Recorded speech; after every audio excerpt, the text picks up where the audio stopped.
the antidote to political and religious tyranny, or the reality of your world. I make these videos to change the way you think, because almost everything you've been taught is designed to stop you from thinking critically and accept everything you're told as truth without question.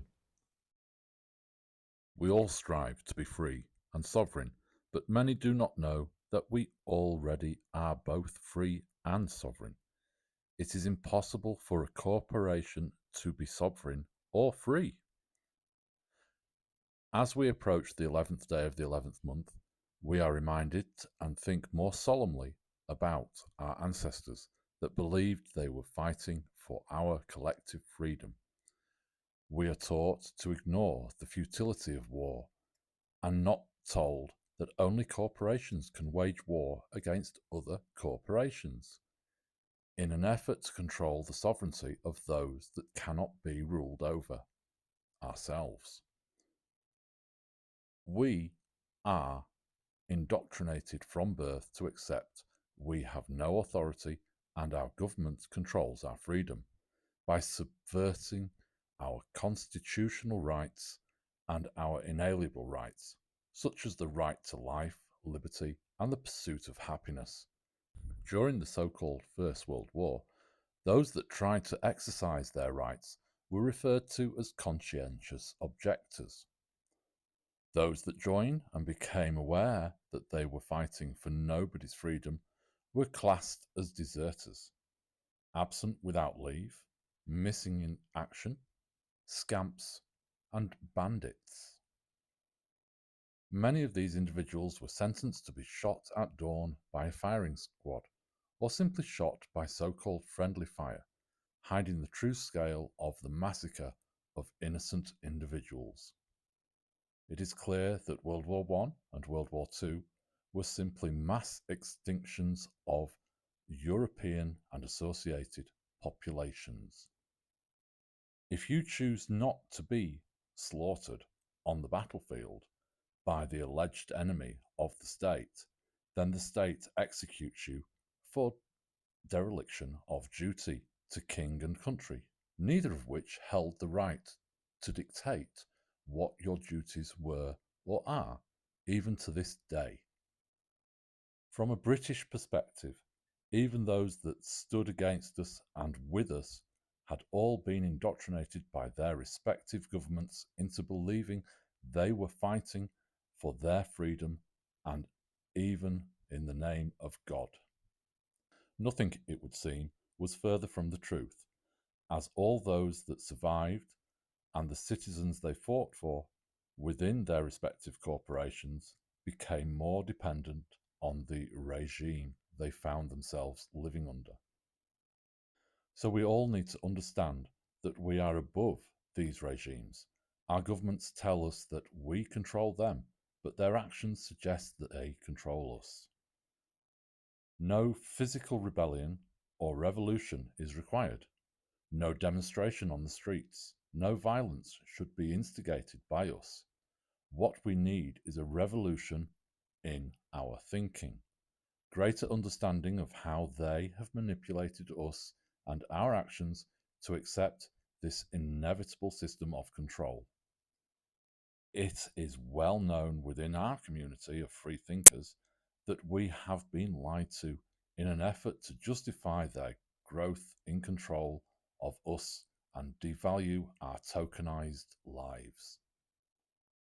The alleged moon landings justified increasing our taxation to increase knowledge and exploration of the 3D bubble we currently reside within.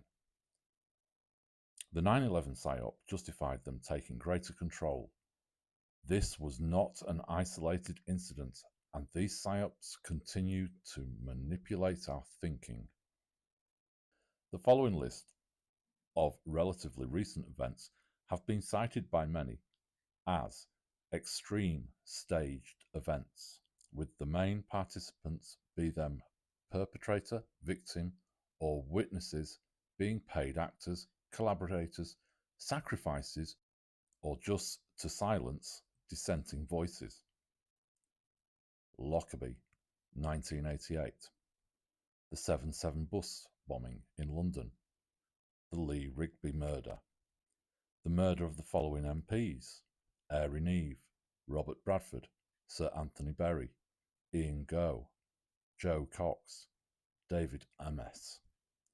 Countless cars driven into crowds, countless knife attacks in and around railway stations and on trains, including the recent Huntingdon train stabbing, many shootings and attacks in places of worship, many public park stabbings, many car bombs and firebomb attacks on buildings, Manchester Arena bombing, and other deaths in public areas and concerts, Southport stabbings.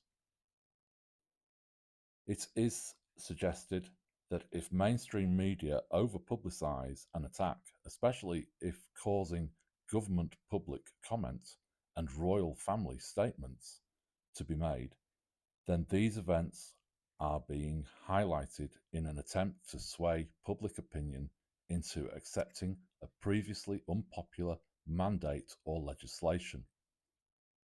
The definition of government can be taken from the Latin root governo, to steer, as in a ship, or to govern.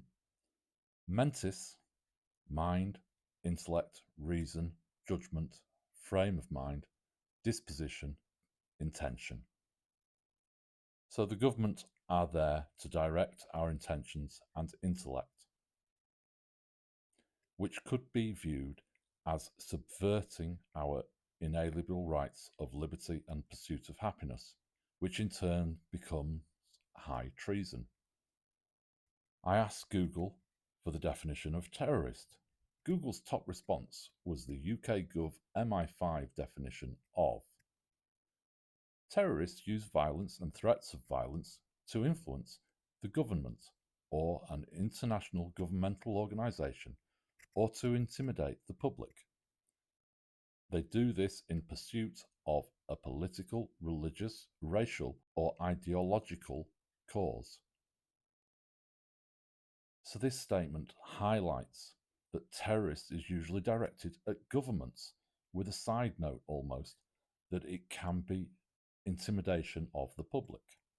However, the English Oxford Language Dictionary says that terrorist is a noun, a person who uses unlawful violence and intimidation, especially against civilians, in the pursuit of political aims. It also says it's an adjective, unlawfully using violence and intimidation, especially against civilians in the pursuit of political aims. So, what they are telling us is they are emphasizing that a terrorist attack is against civilians and not the government. In fact, the government isn't mentioned at all within the dictionary definition. This seems like a deliberate manipulation of written definitions and language, which many more people have noticed happening more often since 2020, when the definition of vaccine was changed within many online sources. So when we apply critical thinking to everything I have said so far, we can only come to the following logical conclusions. The governments, presidents, and royal families of the world are, by definition, terrorists and committing high treason against us by intimidation, and some might even say with the threat of violence. We must also consider how these people are funded, namely via taxation. Here in Great Britain, their income is collected and payable to His Majesty's Revenue and Customs, HMRC. Under the UK Terrorism Act 2000, it is an offence to provide money or other property if you know, intend, or have reasonable cause to suspect it will be used for the purpose of terrorism. Enter into an agreement in which funds are made available to a prescribed banned organisation or individual. A person is guilty of an offence even if the payment was made under explicit or implicit threat, e.g., for protection. The law makes the act of giving financial support a criminal act by the giver. Furthermore, individuals and organisations are required to report to the police via the National Crime Agency any knowledge or suspicion that a terrorist financial offence has occurred. Failure to do so is also a criminal offence. International sanctions and resolutions, such as those from the United Nations, also require member states to prevent and suppress the financing of terrorist acts and freeze the funds of designated persons and entities. In short, any payment made to a terrorist organisation for any reason is illegal and can lead to prosecution and imprisonment.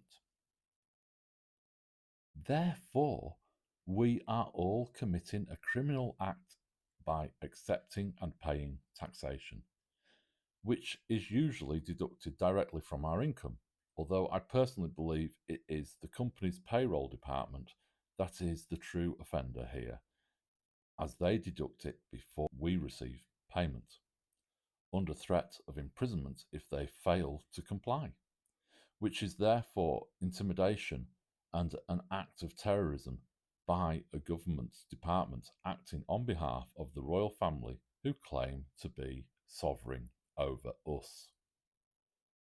So, according to the UK Terrorism Act 2000, it is our duty to report the crime of taxation immediately to the police.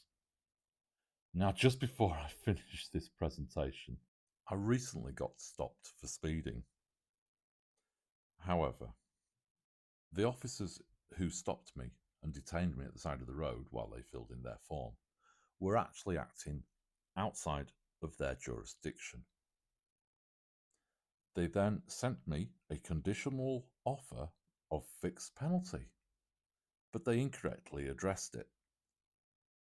They used my name, my surname in block capitals.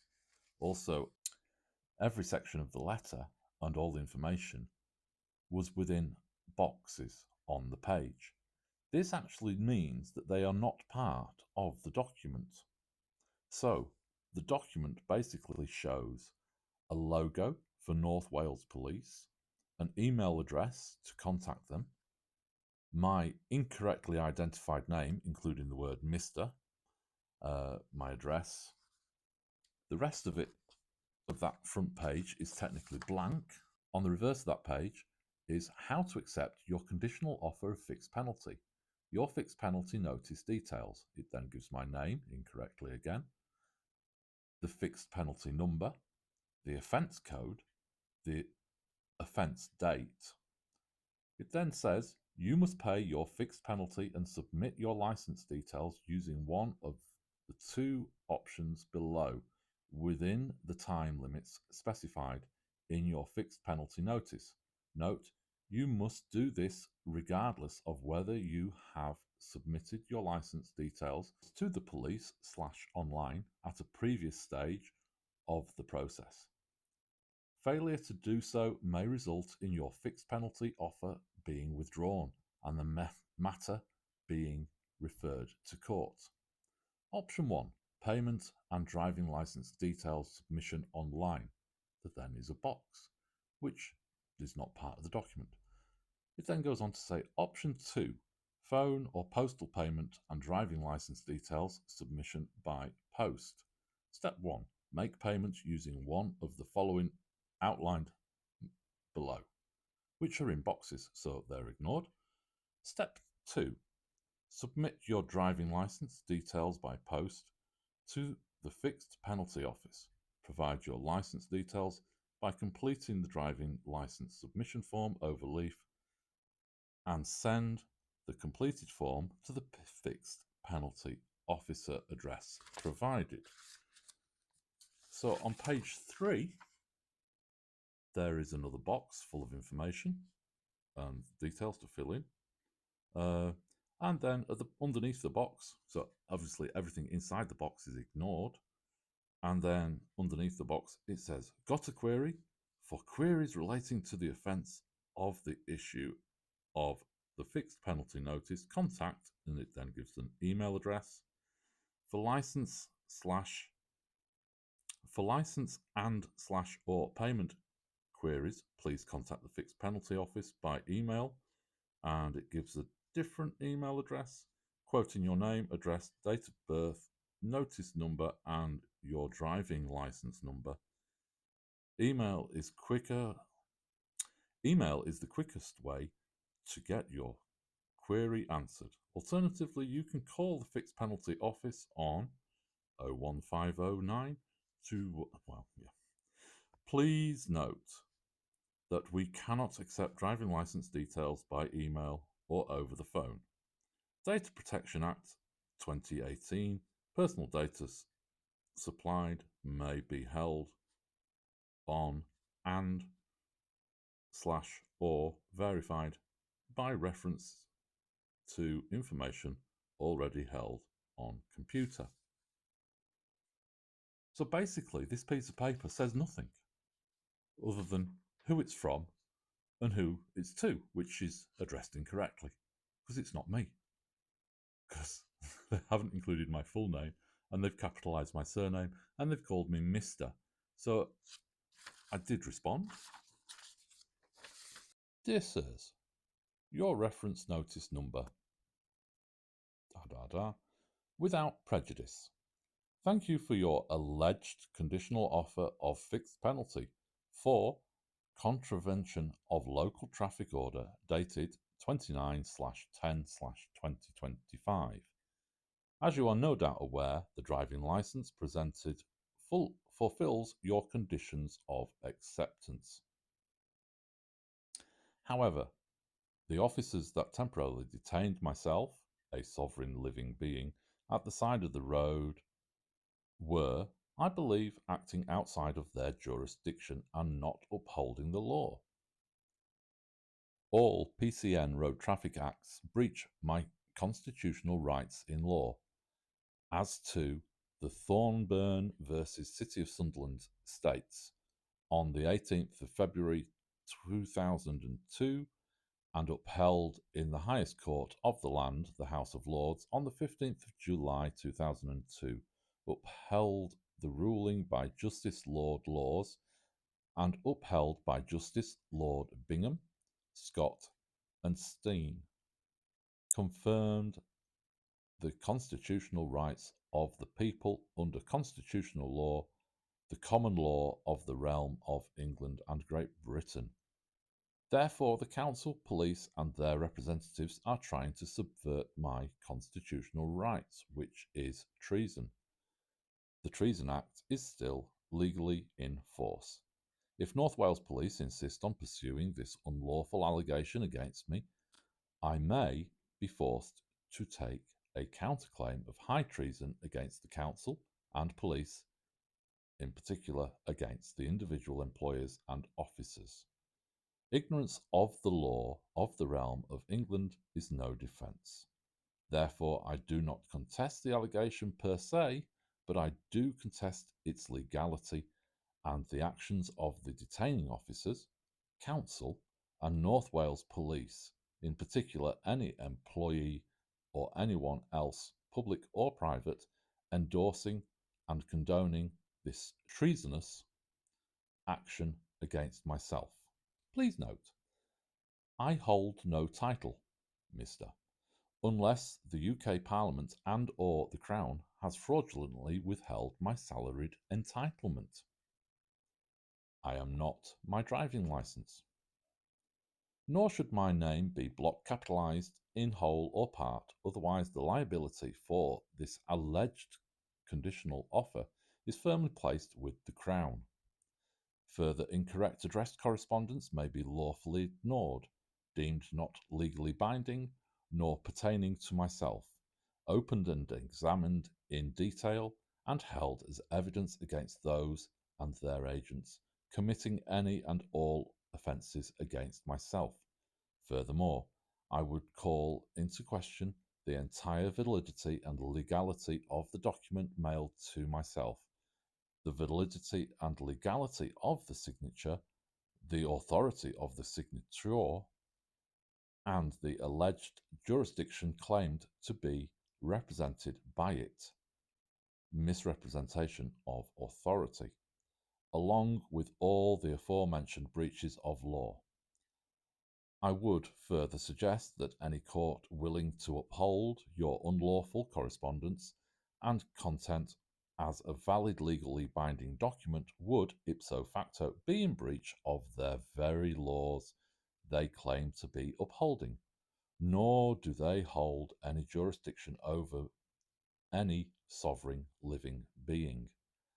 Any attempt to further detain or reprimand myself, especially by officers acting outside of their jurisdiction, will be considered as an attempted act of high treason against myself, including by any and all parties that would seek to enforce and endorse those treasonous actions. I look forward to receiving a lawful response. Kindest regards, via Larry Cyprus, Sovereign Living Being, aka Legal Fiction, care of 999 Lettsby Avenue. And so they did respond fairly swiftly. I got a response from somebody at the Justice Service Admin Supervisor, they claim to be, as their title. And they said, "Good afternoon. I write with relation to the above matter and your email received by this office. It is with regret that I write to you to explain that the conditional offer still stands and any mitigation would have to be dealt by the Magistrates' Court. Should you wish to pursue this option, please notify this office before the 11th of December 2025. Oh, that's interesting because the 12th of December is the closest pass by of Three Eye Atlas, isn't it? Third Eye at Last, or Third Eye Roadmap. So I wrote back. Without prejudice, please could you confirm that you fully understand my original response and that I will consider your prior response as a personal act of high treason against myself as confirmed on record by the previously mentioned peers, members of House of Parliament, the highest court in the land, and that by responding to my email as you did, you are opening yourself up to a personal and jointly with North Wales Police being charged with committing the offence against myself. Again, I remind you that ignorance of the law is no defence. Therefore, I offer you, personally, this opportunity to retract your prior response, as this is a serious allegation against you, carrying a maximum punishment of life imprisonment. I would suggest you, personally, take independent legal advice before responding, as simply following orders from a superior officer/authority makes you just as culpable as well as personally liable and offers no defence in law. My sincerest kind regards, Larry Cyprus, Sovereign Living Being, aka Legal Fiction. So, it's your duty to actually report HMRC as collecting money for terrorists because our parliament, our government is acting are acting as terrorists. They are threatening our liberties. They are committing treason against us, high treason against us, against our inalienable human rights. And these are being upheld in the courts of law and the criminal justice system, the emphasis there being criminal, they're all run by criminals. The criminal justice system is basically removing our rights. And we will be fighting this more and more as the months go on.